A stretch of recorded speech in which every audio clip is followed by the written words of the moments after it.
Subhanahu wa ta'ala diperintahkan oleh Allah di dalam Al-Qur'anul Karim dan merupakan contoh Rasulullah sallallahu alaihi wasallam. Di dalam Al-Qur'an, di antara ayat yang menunjukkan perintah silaturahim ada di dalam surah Al-Ra'd ayat ke-21. Dalam ayat ini Allah Subhanahu wa ta'ala berfirman, A'udzu billahi minasyaitonir rajim. Walladzina yasiluna ma amara Allahu bihi ay yusala wa yakhshawna rabbahum wa yakhafuna su'al hisab. Walladzina, dan orang-orang yasiluna, yang menghubungkan ma amarallahu bihi ayyusala, apapun yang diperintahkan oleh Allah supaya dihubungkan. Wa yakhshawna rabbahum, mereka takut kepada Allah Subhanahu wa ta'ala. Wa yakhafuna su'al hisab, dan takut pada hisabnya yang buruk. Dalam ayat ini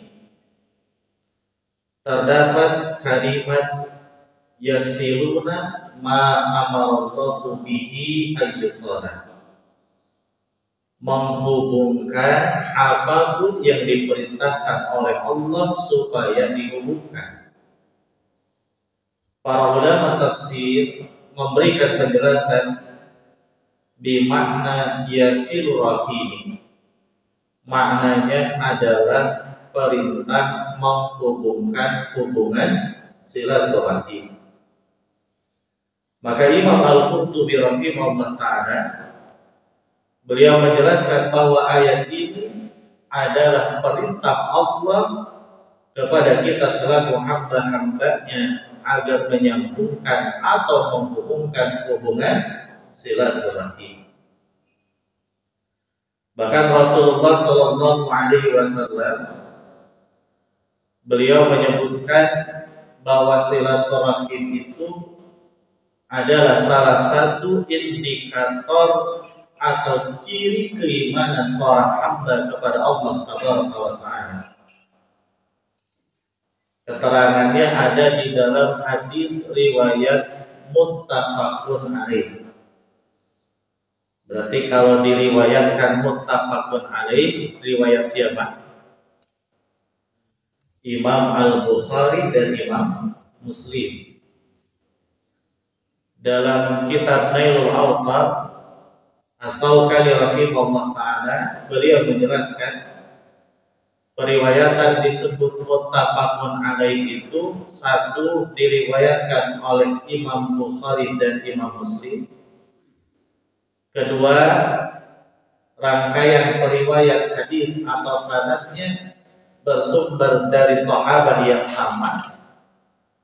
Ketiga, sama-sama disimpan oleh Imam Al-Bukhari di dalam kitab Sahih Bukhari, juga oleh Imam Muslim di dalam kitab Sahih Muslim. Tapi kalau oleh Imam Muslim disimpan di dalam kitab Sahih Muslimnya, sedangkan oleh Imam Bukhari tidak disimpan dalam kitab Sahihnya, disimpan dalam kitab beliau yang lain, contoh dalam kitab Adabul Mufrad, maka tidak disebut muttafaqun alaih.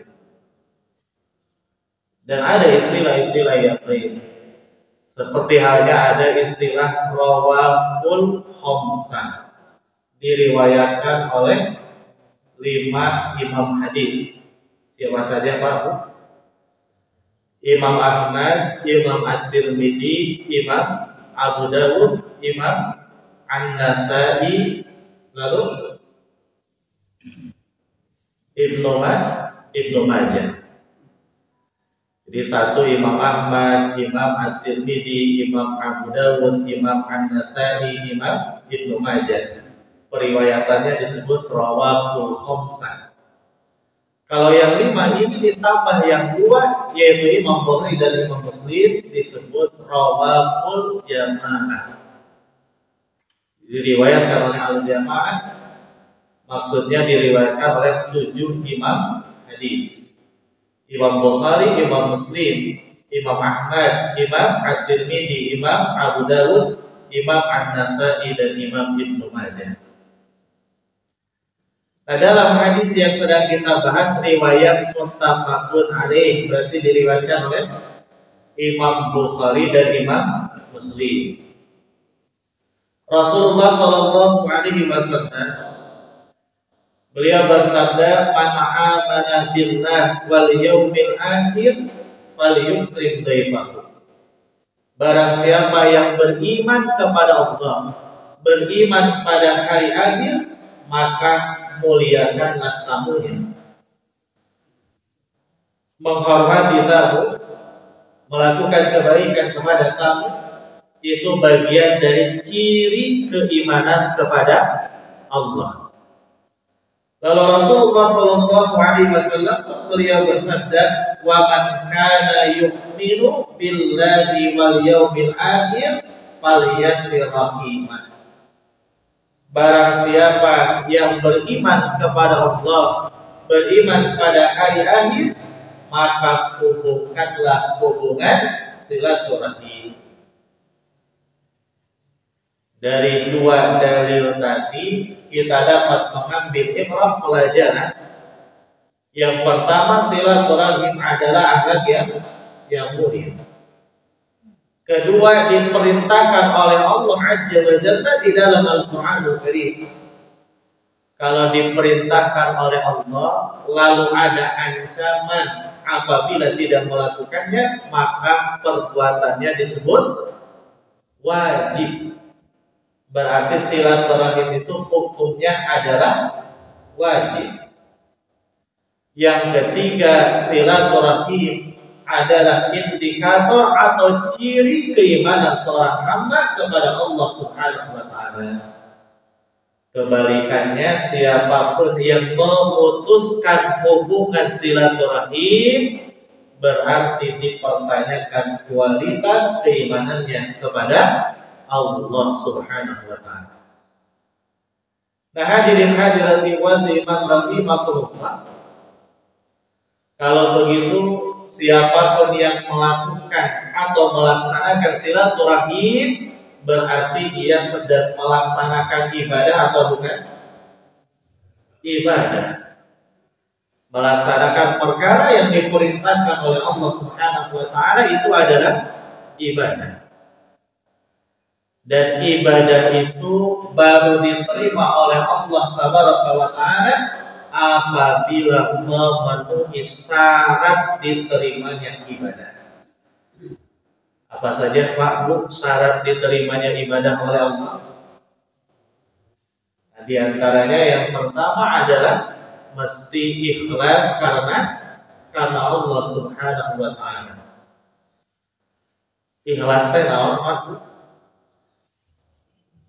Dulu waktu Idul Adha kalau tidak salah, ketika menjelaskan amalan ibadah kurban mesti ikhlas, disinggung tentang makna ikhlas.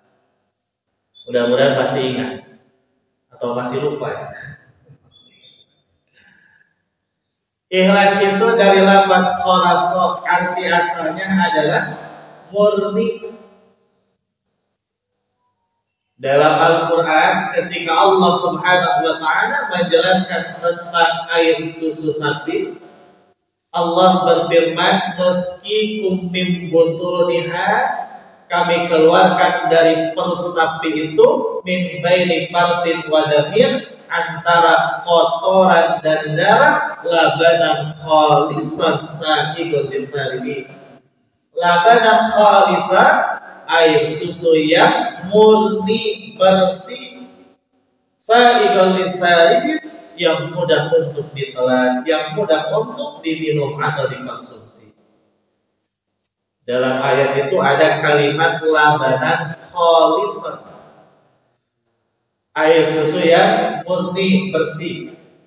sekalipun keluar antara saluran kotoran dan darah, tapi tidak tercampur dengan kotoran dan darah. Ini bagian dari kekuasaan Allah Subhanahu wa Ta'ala. Jadi air susu itu keluar antara kotoran dan darah. Tapi kan tidak pernah terceritakan ayat susu sapi keluar berwarna merah pekat seperti halnya darah, atau berbau pekat layaknya kotoran. Inilah bagian dari kekuasaan Allah. Bapak-bapak, ibu-ibu, nuang teror, dari teror warna di antaranya ada teror ungu, dari heran gitu ya. Cik bapak-bapak, ibu-ibu kantos ke amplas teror. Ini bagian dari kekuasaan Allah Subhanahu wa Ta'ala. Nah, air susu sapi itu yang keluar antara kotoran dan darah, Allah sebutkan labanan khalisun. Air susu yang murni, bersih, tidak tercampur dengan darah dan kotoran. Nah, ikhlas dengan lafaz khalisun itu sama-sama asalnya dari lafaz amraso atau dari lafaz khalason. Emas murni berarti emasnya tidak dicampur dengan yang lain. Tapi ada emas pak hijau, emas paimin, sakit. Madu murni berarti madunya tidak dicampur dengan yang lain. Nah, kenapa dinamakan ikhlas? Maka ikhlas itu adalah amalan yang murni mengharap ridha Allah Tabaraka wa Ta'ala semata, tidak ada tendensi yang lain. Jadi tujuannya tidak dicampur mengharapkan sesuatu yang lain selain ridha Allah Subhanahu wa Ta'ala. Itulah ikhlas. Jadi beramal ibadah yang ikhlas berarti amalan ibadahnya tujuannya lillahi ta'ala, karena Allah Subhanahu wa Ta'ala. Lah Ustaz, apa hubungannya dengan silaturahim? Silaturahim itu kan ibadah. Berarti silaturahim akan diterima oleh Allah Tabaraka wa Ta'ala apabila silaturahimnya itu ikhlas karena Allah. Silaturahim yang ikhlas itu satu, tujuannya lillahi ta'ala, karena Allah Subhanahu wa Ta'ala. Yang kedua, bukan karena balas jasa. Ada salah seorang ulama dari Jami'ah Ummul Qura Mekah Al-Mukarramah. Beliau dosen di Universitas Ummul Qura di Mekah. Nyusun kitab berkaitan dengan silaturahim. Dan di dalamnya dibahas doa bitul fikih ya, kaitan dengan kaidah fikih silaturahim. Tebalnya itu kurang lebih 600 halaman. Ya 500 lebih.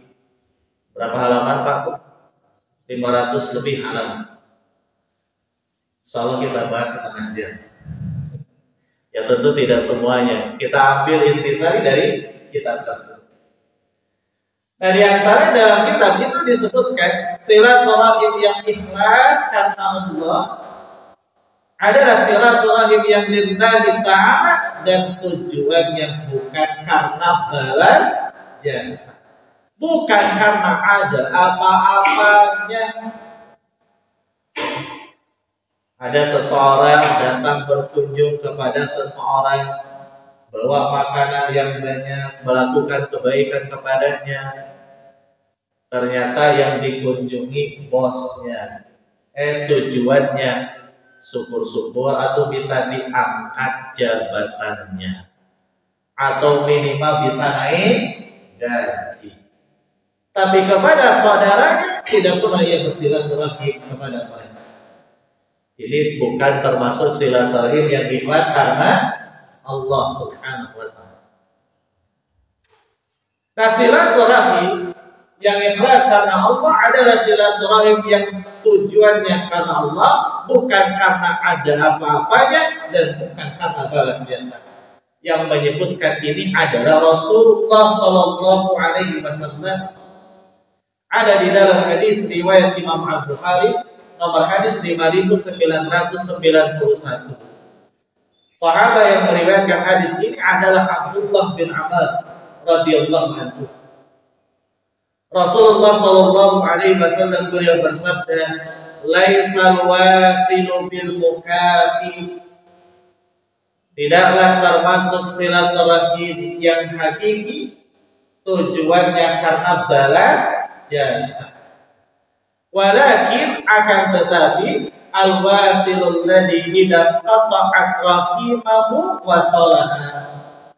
Silaturahim yang hakiki itu menyambungkan sesuatu yang sudah diputuskan, itu baru luar biasa.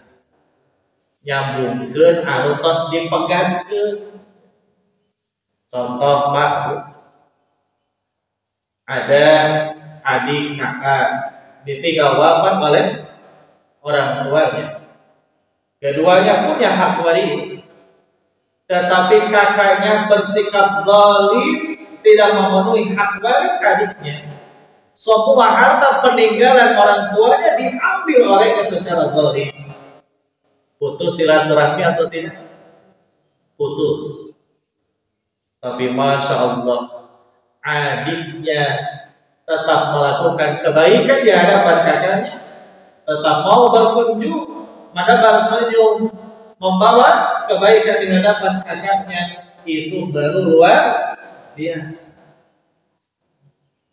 Dan mudah-mudahan itu menjadi wasilah dibukakan hatinya untuk menerima hidayah dari Allah. Cipaku gampang apa sulit? Kalau sudah urusannya bab waris itu, subhanallah, kadang tidak mau ketemu, kadang sudah putus silaturahmi, sudah putus hubungan sama sekali. Atau contoh yang lain, kita punya tetangga, kalau ketemu jemedan. Jadi tetangga nanti mun papa nanti jemedan jemedan. Balut we mun papa nanti. Bahkan tetangga ini seringkali melakukan kezaliman kepada kita, membicarakan aib kita, bahkan tuhmah, menuduh kita. Tapi ketika kita bertemu dengannya tetap mau menebar senyum, lalu kita mau mengucapkan salam di hadapannya, sekalipun dia tidak menjawab. Lalu kita punya keluasan rezeki, kita berbagi kepadanya, itulah baru silaturahim yang luar biasa. Gampang apa sulit?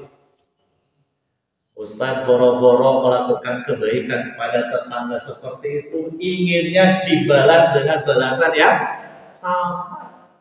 Mun aya tetangga papangih jemedan-jemedut hayang teh ngabalas dengan balasan yang sama.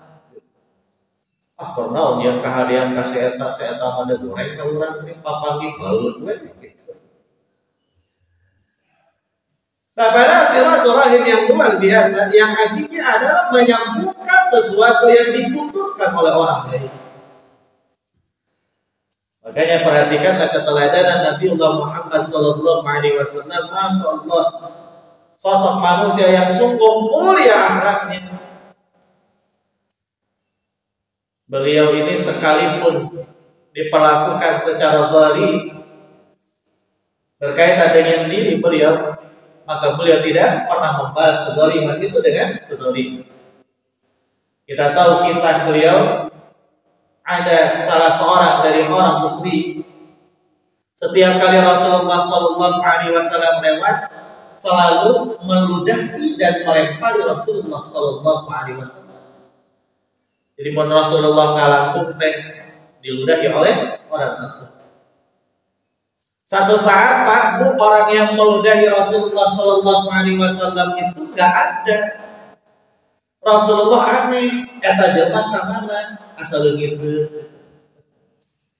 Yang suka meludahinya tidak ada, tidak kelihatan. Maka ditanyakan di hadapan para sahabat, kemana Fulan bin Fulan? Maka para sahabat menyampaikan kepada Rasulullah Sallallahu Alaihi Wasallam, wahai Rasulullah, orang yang biasa meludatimu oleh Allah diberikan penyakit, alias dia dalam keadaan sakit. Di Pabu, bagaimana jawab Rasulullah? Apakah Rasulullah mengatakan rektor sia? Itu tentu. Ya. Kadang di antara kita, bagi orang yang suka menzalimi kita, lalu Allah berikan penyakit, ada rasa kepuasan. Alhamdulillah, rektor sia. Rasulullah Sallallahu Alaihi Wasallam itu tidak demikian. Beliau manusia yang paling mulia akhlaknya. Bertanya kepada sahabat, di mana rumahnya? Maka Rasulullah Sallallahu Alaihi Wasallam mendatangi rumahnya, menjenguk, menengok orang yang biasa meludati Rasulullah Sallallahu Alaihi Wasallam. Dan ternyata betul atas takdir Allah, kemuliaan akhlak Rasulullah Sallallahu Alaihi Wasallam menjadi wasilah dibukakan hati orang tersebut sehingga menerima hidayah dari Allah dan akhirnya masuk Islam. Jadi tunjukkanlah kemuliaan akhlak Islam. Nah, inilah silaturahim yang ikhlas karena Allah, bukan karena ada apa-apanya, juga bukan karena balas jasa. Lah kok disebut ikhlas? Ketika kita berhadapan dengan orang-orang yang benci kepada kita, dengan orang-orang yang melakukan kejelekan, keburukan kepada kita, lalu kita tetap melakukan kebaikan di hadapan mereka, apa yang kita harapkan? Tidak ada kecuali hanyalah ridho Allah. Pantos apal eta jalma teh goreng ka urang.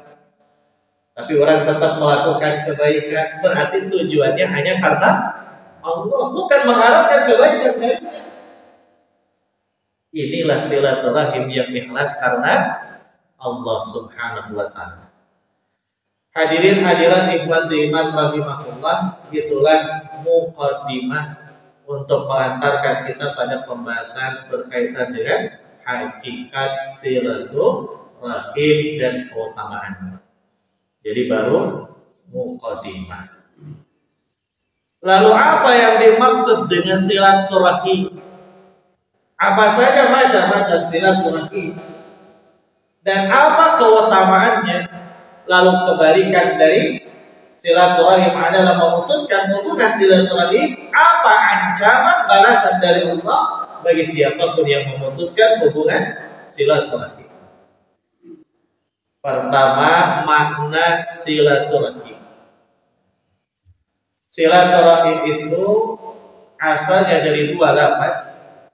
Yang pertama silah, yang kedua rahimi. Yang pertama apa Pak? Silah, yang kedua rahim. Lafaz silah asalnya dari lafaz wasala, artinya terhubung. Amalan ibadah yang kita laksanakan satu hari satu malam 5 kali dan hukumnya wajib dinamakan apa Pak? Sholat. Amalan ibadah yang hukumnya wajib dilaksanakan 5 waktu dalam satu hari satu malam namanya sholat. Nah, kenapa dinamakan sholat? Sholat itu sama dengan lafaz silah, asalnya di lafaz wassalah. Arti asalnya sholat itu adalah terhubung. Dinamakan sholat karena ketika kita sholat, kita sedang terhubung kepada siapa? Kepada Allah Subhanahu wa Ta'ala. Makanya dalam sholat itu yang mesti khusyuk, ikhlas karena Allah dan berikhtiar mengikuti sunnah Rasulullah Sallallahu Alaihi Wasallam. Lalu dalam perspektif fikih, sholat dimaknai dengan doa. Doa itu artinya permohonan, permintaan. Dan doa itu hanya kepada siapa? Kepada Allah Subhanahu wa Ta'ala. Dan doa pun sama terhubung kepada Allah. Nah, maka lafaz silah itu dari lafaz wasalah secara harfiah para ulama pakar bahasa Arab menjelaskan ma yusalu bisaymu, sesuatu yang menghubungkan dengan sesuatu. Sehingga diartikanlah silah itu adalah hubungan. Jadi silah dari lafaz wasalah arti asalnya terhubung, lalu diartikanlah menghubungkan sesuatu dengan sesuatu, maka silah artinya adalah hubungan. Nah, sedangkan lafaz rahim secara harfiah sama seperti halnya lafaz rahmah, artinya adalah kasih sayang atau pikanyaan. Maka silaturahim arti yang pertama adalah hubungan kasih sayang. Yang kedua, lafaz rahim di dalam bahasa Arab juga diungkapkan untuk mengungkapkan mustauda'al janin, tempat berkembangnya janin dalam perut seorang ibu. Oleh karenanya jadi bahasa kita lafaz rahim kaluran jantan rahim. Dari rahim teh tempat di anak itu. Sehingga seperti halnya Imam Ibnu Katsir rahimahullah taala menisbahkan lafaz rahim pada lafaz mar'ah, dibaca rahimul mar'ah, rahim perempuan. Jadi lafaz rahim yang kedua berarti mustauda' al-janin, tempat berkembangnya janin. Lalu dinisbahkan pada lafaz mar'ah disebut rahimul mar'ah, rahim perempuan. Nah, diartikanlah yang kedua silaturahim adalah hubungan kekerabatan al-qarabah atau hubungan kekeluargaan. Kenapa? Karena keluarga itu lahir dari sumber rahim yang sama. Laki-laki ketemu perempuan, keduanya menikah, Allah takdirkan punya anak. Anaknya mungkin lebih dari satu, lalu anaknya juga punya anak jadi cucu, cucunya nikah punya anak jadi cicit, adiknya juga punya anak, sepupuan, terus itu disebut kerabat atau keluarga karena bersumber dari satu rahim yang sama. Maka silaturahim secara harfiah yang kedua diartikan hubungan kekeluargaan. Dan silaturahim yang pertama dan utama yang mesti kita upayakan untuk senantiasa kita hidupkan adalah silaturahim kepada keluarga kita. Pertama kepada kedua orang tua. Yang kedua kepada anak-anaknya. Ketiga kepada saudara kerabat. Ini silaturahim yang pertama dan utama dalam arti menjalin hubungan kekeluargaan. Nah, hadirin hadirat iman rahimakumullah. Lalu apa makna silaturahim? Di kalangan para ulama itu diungkapkan dengan ibarat atau ungkapan yang beragam secara lafaz, tetapi memiliki kandungan makna yang sama. Di antaranya yang dikemukakan oleh Imam Al-Maraghi rahimahullah ta'ala dalam kitab tafsir beliau jilid yang kelima ketika menafsirkan Quran surah Al-Ra'd ayat 21. Beliau menyebutkan silaturahim maknanya adalah isalul khair wa daf'ul ada bi qadril istita'ah. Silaturahim itu adalah menghubungkan al-khair, kebaikan, dan berupaya mencegah keburukan atau kejelekan sekemampuan kalian. Jadi esensi silaturahim itu menghubungkan kebaikan, mencegah keburukan sekemampuan kita. Dan ini senada dengan apa yang disampaikan di dalam kitab Fathul Bari, kitab Syarah Sahih Al-Bukhari yang ditulis oleh Imam Ibnu Hajar Al-Asqalani. Beliau menukil pendapat ulama yaitu Imam Ibnu Abi Jamrah rahimahullah taala, yang menunjukkan makna silaturahim sama dengan apa yang disampaikan oleh para ulama yang lain, adalah menghubungkan kebaikan, mencegah keburukan sekemampuan kita. Berarti silaturahim itu esensinya bukan hanya berkumpul dan berkunjungnya, tetapi adakah amalan kebaikan yang kita lakukan di dalamnya dan upaya mencegah keburukan perbuatan maksiat di dalamnya. Itulah silaturahim. Pak Bu tidak termasuk orang-orang yang menghidupkan silaturahim, berkunjung, berkumpul dengan sanak saudara, tapi ketika kumpul bareng membicarakan aib orang lain. Terkasuk silaturahim.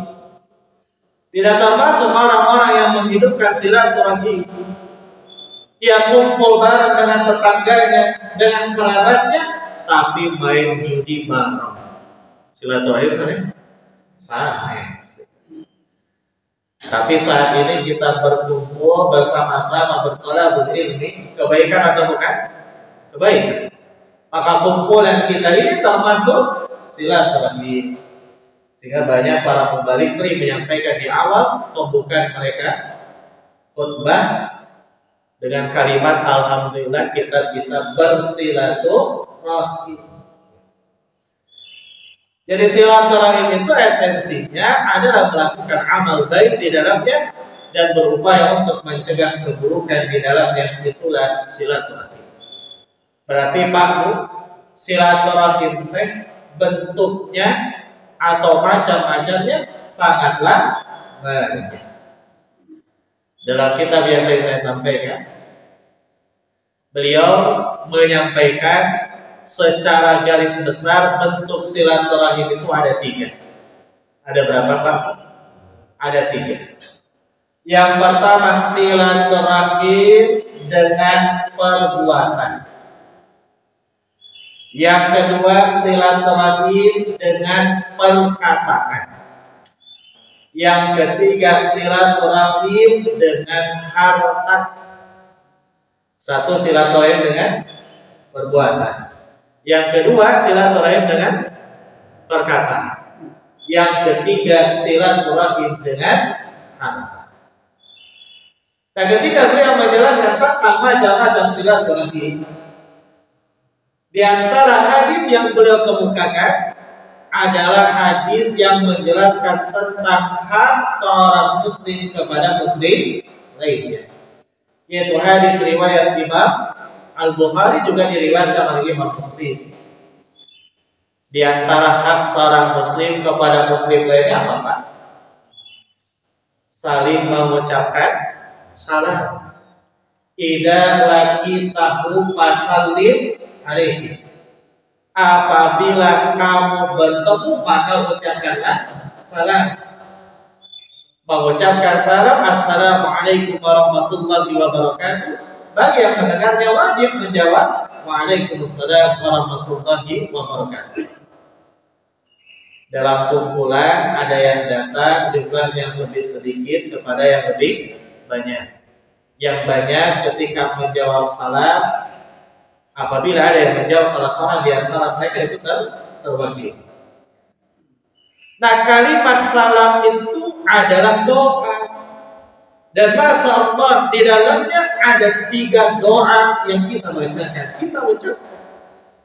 Satu doa keselamatan, assalamualaikum, keselamatan bagi kalian. Yang kedua doa memohon rahmat kasih sayang dari Allah, wa rahmatullah, dan rahmat Allah bagi. Yang ketiga tabrik, mendoakan keberkahan, wa barakatuh, dan keberkahan bagi. Jadi di kalimat salam teh Masya Allah ada 3 unsur doa yang kita bacakan, yang mendoakan keselamatan, yang mendoakan rahmat kasih sayang, juga mendoakan keberkahan atau tabrik. Dan ini tidak dimiliki di agama yang lain selain agama Islam. Dan Islamlah agama yang sempurna, Islam agama yang benar. Tidak ada agama yang diridhoi kecuali hanyalah agama Islam. Jadi kami papendak saling mengucapkan salam, saling mendoakan. Kalau saling mendoakan berarti kebaikan atau bukan kebaikan. Maka saling mengucapkan salam bagian dari menghidupkan silaturahmi. Sanes kieu papendak jemedat jemedut membuang muka. Nah itu udah boleh. Kalau ketemu ucapkan salam, bagian dari menghidupkan silaturahmi. Termasuk apabila ada yang sakit, maka kita berikhtiar untuk menjenguknya atau menengoknya. Itu pun bagian dari menghidupkan silaturahmi. Kalau dalam hadis yang lain juga dicantumkan dalam kitab tersebut, yaitu hadis yang menjelaskan tentang melakukan kebaikan sesama kaum muslimin. Rasulullah Shallallahu Alaihi Wasallam beliau bersabda, "Man ista'adakum billah fa'iluhu." Barang siapa yang memohon pertolongan kepada karena Allah Subhanahu Wa Taala, maka tolonglah dia. Dalam ujung hadisnya Rasulullah Shallallahu Alaihi Wasallam, "Fa'illam tajidu fad'ulah." Apabila kamu tidak mampu menolong dengan harta, menolong dengan tenaga, maka doakanlah dia. Jadi Pak Bu, ini luar biasanya indahnya ajaran Islam. Antara muslim dengan muslim itu bagaikan satu tubuh. Di mana bagian tubuh yang sakit, maka bagian tubuh yang lain pun ikut merasakan sakit. Lalu Islam mengajarkan antara sesama muslim itu harus saling tolong menolong di dalam kebaikan. Jadi kalau ada muslim lain yang membutuhkan pertolongan lillah karena Allah Subhanahu Wa Taala, bukan karena tipu-tipu. Kenapa saya sebutkan bukan karena tipu-tipu? Sekarang ini banyak Pak yang datang minta pertolongan padahal bohong gitu ya. Ya tentu kita berikhtiar lah, selektif gitu. Tetapi bukan berarti setiap orang yang meminta pertolongan lalu kita usir, tidak. Kita berikhtiar membantunya sekemampuan kita.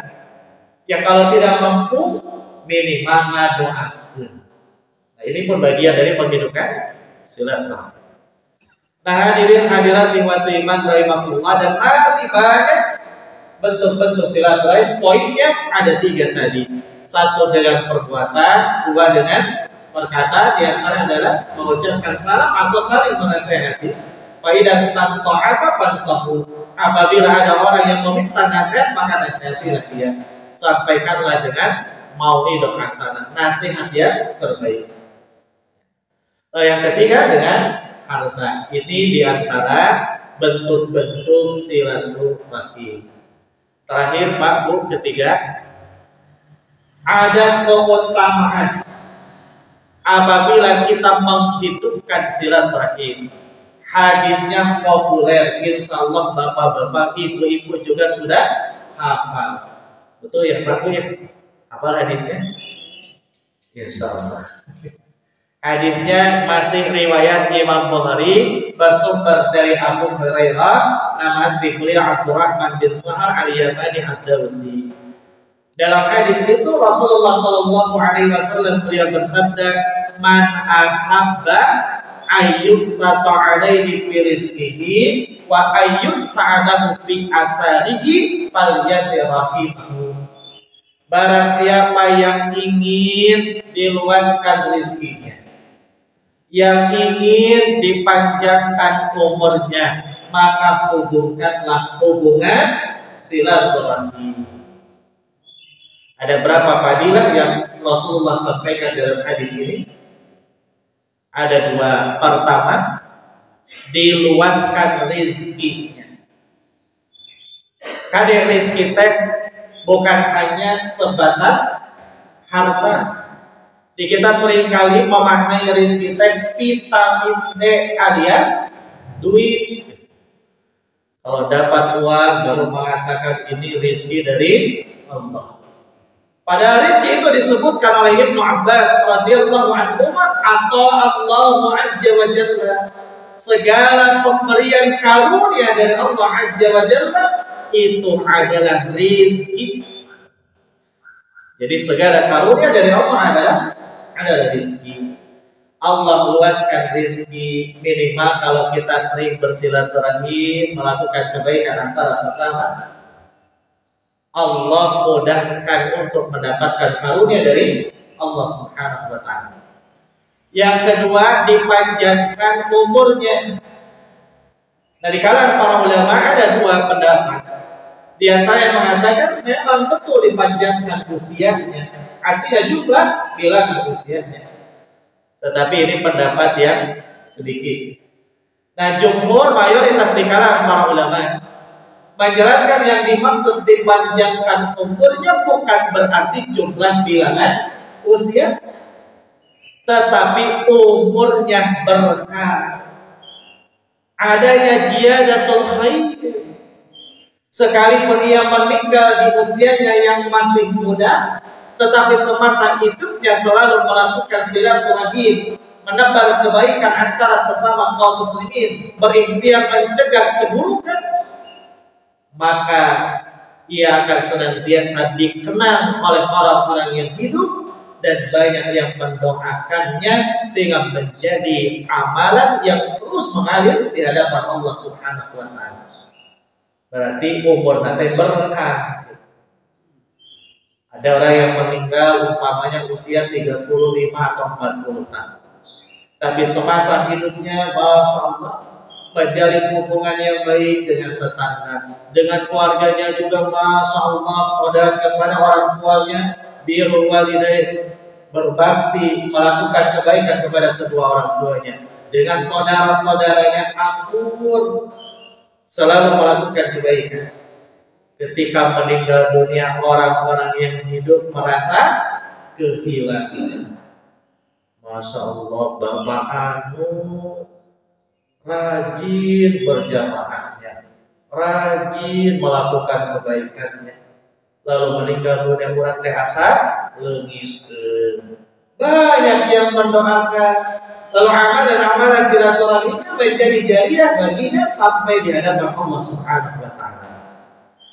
Inilah makna dipanjangkan umurnya, artinya dimakmurkan usianya. Usianya itu berkah, ada di dalam keberkahan dari Allah Subhanahu wa ta'ala, dan adanya asar atau bekas dari amalan ibadah atau kebaikan yang dia lakukan semasa hidup di dunia. Hadirin hadirat ikhwati iman rahimahullah.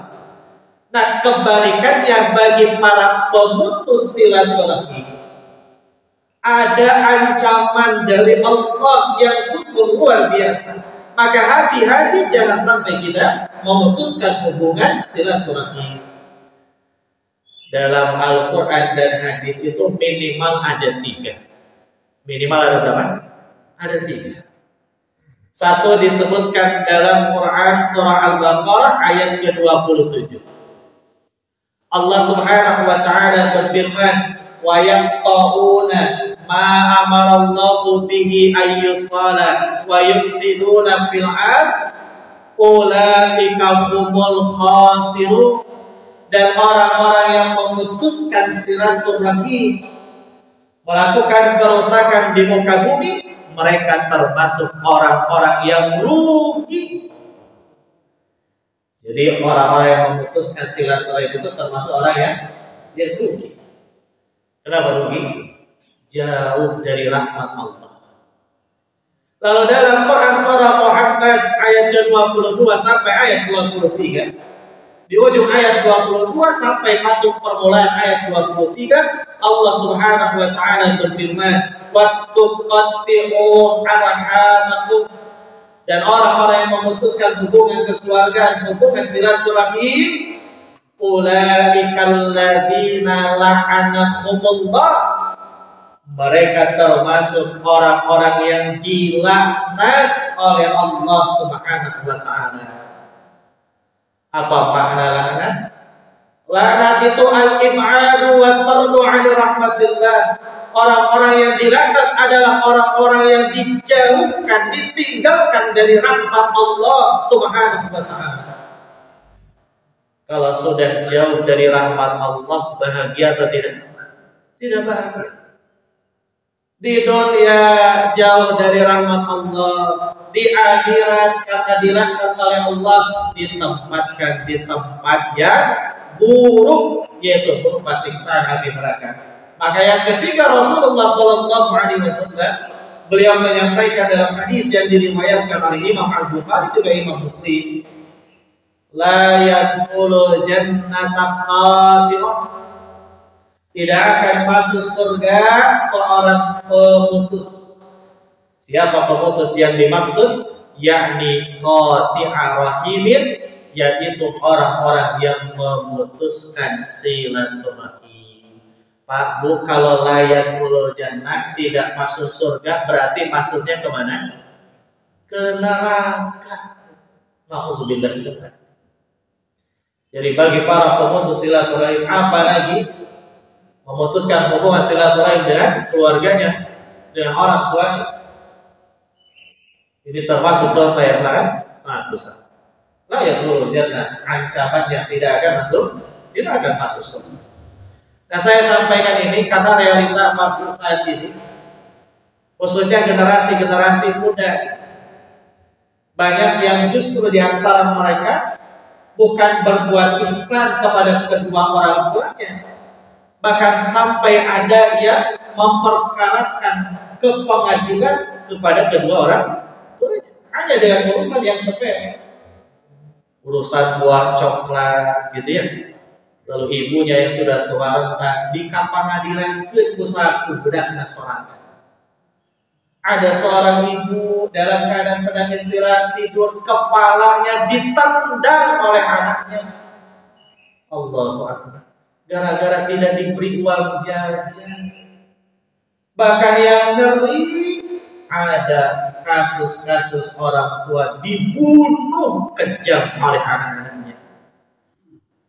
Nauzubillah min dzalik. Maka didiklah anak kita menjadi anak-anak yang saleh, anak-anak yang senantiasa memperkokoh silaturahim baik dengan keluarga ataupun dengan sesama umat Islam.